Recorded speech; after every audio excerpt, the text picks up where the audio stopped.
G'day guys, welcome back to the Rugby League Guru podcast. Got another episode this week brought to you by Neds, our partners in crime for 2024. Head over to the Neds app and you can check out our profile there. Follow along with all our bets throughout the weekend, along with all the boys from About Even and whatnot.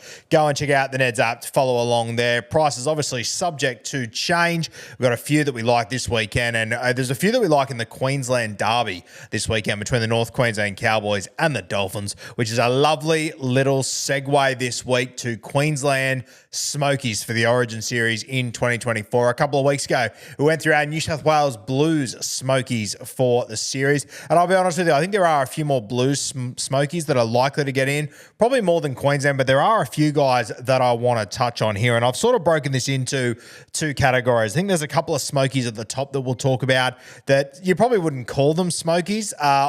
They haven't debuted yet.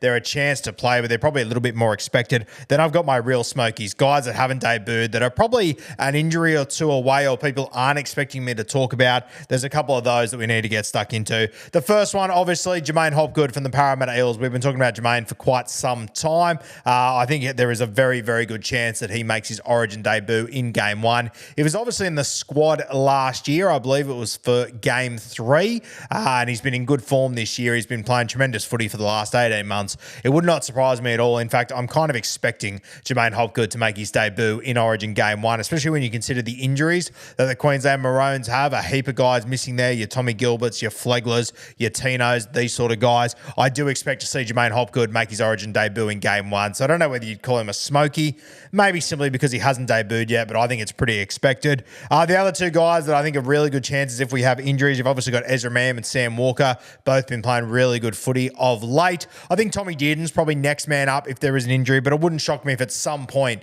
throughout this Origin series you see one of Ezra Mam or Sam Walker step into this game. But once again, I do think they're obviously behind Money, DCE and Tommy Dearden, but another one to keep an eye on there, those two. Now let's get into the real Schmokies. These are the guys that have not played for Queensland yet that I think could be a genuine chance. Even at full strength, I reckon these guys are a genuine chance to sneak into this side. Some more than others, there's no doubt about that, and I'll highlight those guys. But these are the guys that I think, they could be 18th, 19th men throughout this squad, get an opportunity if there's injuries and whatnot. A few guys that are probably not on people's radar when it comes to Origin footy, but I think they will be very soon, and I think they'd already be well and truly on Coach Billy Slater's radar. The first one is my boy Max Plath from the Dolphins. Obviously a kid that has come through the grades as a halfback. It wasn't that long ago he was kicking match-winning field goals in extra time in the junior grades up there in Queensland. Now he's a lock forward for the Dolphins. Got his opportunity to show what he could do in the 13 jersey a few weeks ago when the great Raymond Stone had a HIA, and he's just gone from strength to strength, Maxi Plath. Had a suspension a couple of weeks ago that kept him out of a bit of footy, but I think you guys have seen the pedigree. Obviously, the Plath family, very famous up there in Queensland. His old man, a very good footballer as well. And I genuinely think Max is going to be a guy that plays 10-plus State of Origin games for the Queensland Maroons. And I think once he gets in, I think he'll be very similar to Reuben Cotter. I think he will he'll walk into the Origin arena and he'll fit in straight away. And I think he'll very, very quickly become a Queensland Maroons favourite, similar to Reuben Cotter. He actually reminds me a lot of Cotter, just with a little bit of a higher skill set. So tough as nails, big motor, always seems to put himself in the right spots, but he's got a very high footy IQ as well, and I think you're starting to see that week to week there at the Dolphins when he's playing in that 13 jersey. So Maxi Plath, he's probably my favourite. I know there's a lot of other guys that could be in that Queensland 17 come Game 1, but depending on how they build this team, I really wouldn't be surprised to see Max Plath land a spot on the bench. The thing that probably hurts him is that you've got Harry Grant and Ben Hunt. Ben Hunt in particular, he's a guy that can play halfback, he can play hooker, he can play lock, which is sort of that role that you do want to see Plath make. So that's the one thing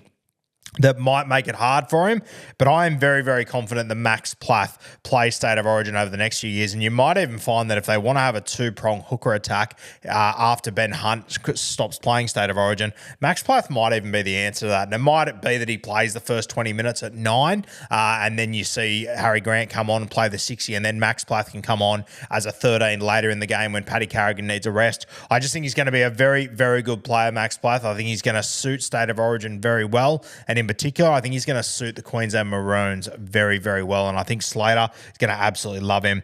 Another guy that I think is worth giving a shout out to, I'd have him behind Plath, even though he's been playing a little bit longer, is Kobe Hetherington from the Brisbane Broncos. Tough as nails, bit of a smaller body, but we've seen that when you've got a side like Queensland, he's a guy that could fit in, different body shapes, very, very handy to have. I always go back to the grand final last year, the Panthers and the Broncos. Obviously, the Broncos got run down in that game, but there was a tackle he made on Moses Leota that if they go on to win that grand final, if Nathan Cleary doesn't score that try at the end, they win by 6 points. I'm telling you, it gets remembered as one of the great grand final tackles. Go back and watch it. He had no right to make it, Kobe Hetherington, but he's just so fucking tough that he made it happen. Kobe Hetherington, he's another forward that I could see over the next few years getting a shot for the Queensland Maroons. Another guy from the Brisbane Broncos. And he doesn't get the attention.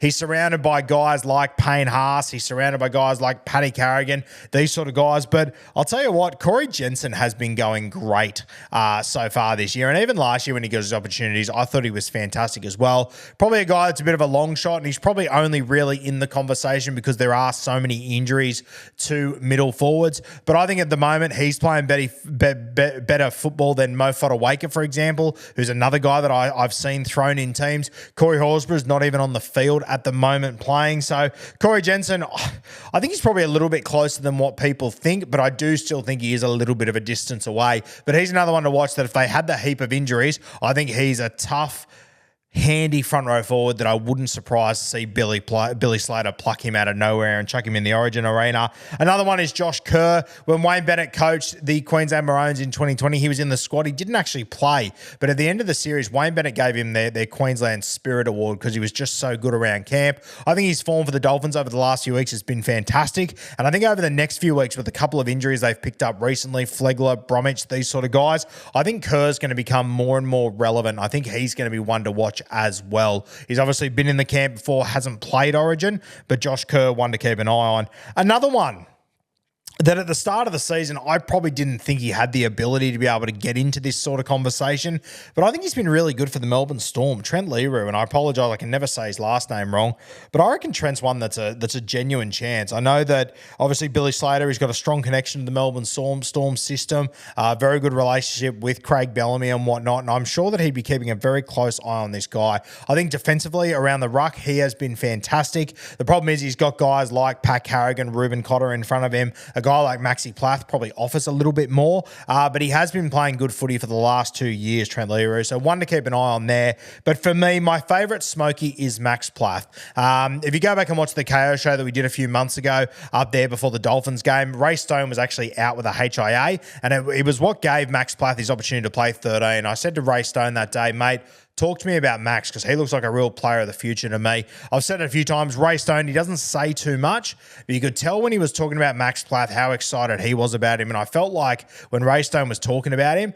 he knew he was talking about one of his own. And of course, Ray Stone, a well-known fucking lunatic, very good footballer, tough as nails. And I just picked up on a little vibe there from Ray Stone that he knew that this kid's a special talent as well. He was interviewed, Wayne Bennett, the other day and asked about Max Plath. The first thing he said was he's just tough. And for Wayne Bennett to point that out straight away and a kid his age who used to be a halfback in the team that he's got, that says a lot to me. So out of all these guys, obviously Hopgood, he's probably the red-hot favourite to make his debut. That's probably been long awaited now after being 18th man last year. But I'm telling you, this Max Plath, I think there is something special in this kid. I wouldn't be surprised if he plays for Queensland this year. And when he does, I think it'll be very similar to Ruben Cotter. I think he'll make a big splash early.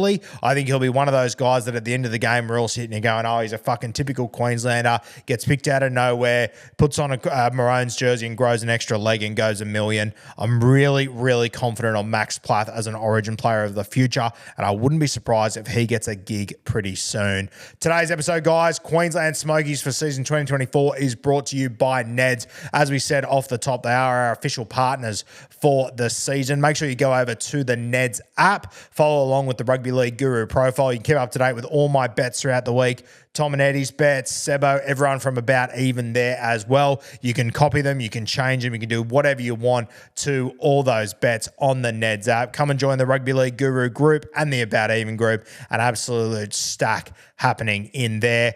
Origin football, it is not too far away. It's all going to start really peaking the conversation over the next few weeks. We're going to have injuries. We're going to have suspensions. There's going to be a lot that's going to happen over the next few weeks that might just allow some of these smokies from New South Wales and Queensland to get a gig in the Origin arena. You win some, you lose more. For free and confidential support, call the number on the screen or visit the website